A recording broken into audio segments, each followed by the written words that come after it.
Do you sell Milky Way paint?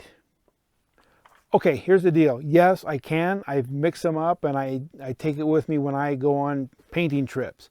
But it's really easy to take the paint that comes in the kit if you're going to have extra, add a little bit of water to it, and it has to be diluted quite a bit. But yeah, I mean, you can make your own and save some money. I charge 20 bucks for a jar, 20 or 25, and you're not going to use it all. But I mean, yeah, but it's easy. You would have it.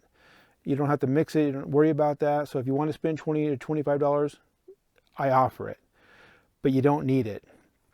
What I would probably suggest doing is getting an extra jar of regular paint, and then you can actually paint a couple rooms, and then take some of that left over, mix it, and then have enough Milky Way paint to do the Milky Way in all the rooms. So yes, but you don't need it.